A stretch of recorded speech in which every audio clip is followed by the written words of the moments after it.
गणनायकाय गणदैवताय गणाध्यक्षाय धीमहि गुणशरीराय गुणमण्डिताय गुणेशानाय धीमहि गुणातीताय गुणाधीशाय गुणप्रविष्टाय धीमहि एकदन्ताय वक्रतुण्डाय गौरीतनयाय धीमहि गजेशानाय भालचन्द्राय श्रीगणेशाय धीमहि एकदन्ताय वक्रतुण्डाय गौरीतनयाय धीमहि गजेशानाय भालचन्द्राय श्रीगणेशाय धीमहि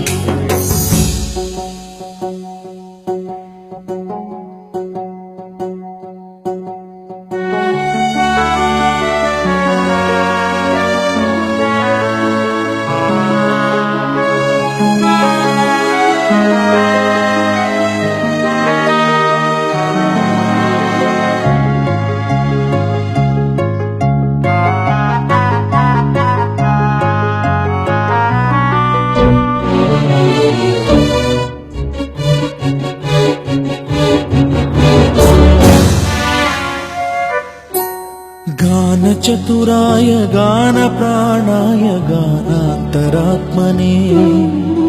गानोत्सुकाय गानमत्ताय गानोत्सुकमनसे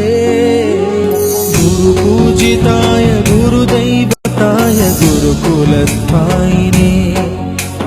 गुरुविक्रमाय गुह्यप्रवराय गुरवे गुणगुरवे गुरुदैत्यकलक्षेत्रे गुरुधर्मसदाराध्याय गुरुपुत्र परित्रात्रे गुरुपाखण्डखण्डकाय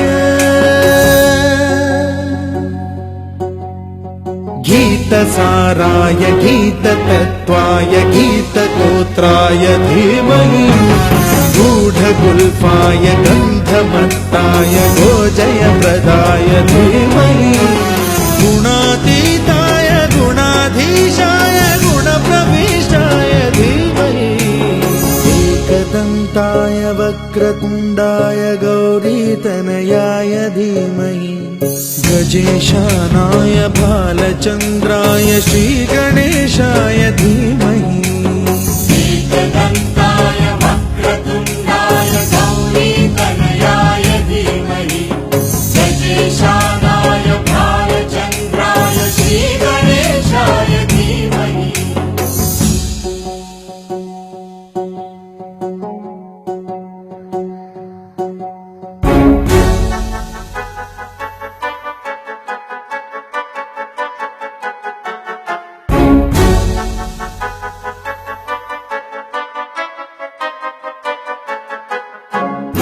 सर्वराजाय गन्धाय सर्वगानश्रवणप्रणयिने गाढानुरागाय ग्रन्थाय गीताय ग्रन्थार्थतत्त्वविदे गुणवते गणपतये ग्रन्थगीताय ग्रन्थगेयाय ग्रन्थान्तरात्मने गीतलीनाय गीताश्रयाय गीतवाद्यपटवे गेयचरिताय गायकवराय गन्धर्वप्रियकृते गायकाधीन विग्रहाय गङ्गाजलप्रणयवते गौरीस्तनन्दनाय गौरीहृदयनन्दनाय गौरभानुसुताय गौरीगणेश्वराय गौरीप्रणयाय गौरीप्रवणाय गौरभावाय धीमहि गोसहस्राय गोवर्धनाय गोपगोपाय धीमहि गुणातीताय गुणाधीशाय गुणप्रविष्टाय धीमहि एकदन्ताय वक्रतुण्डाय गौरीतनयाय धीमहि गजेशानाय भालचन्द्राय श्रीगणेशाय धीमहि वक्रतुण्डाय वक्रतुण्डाय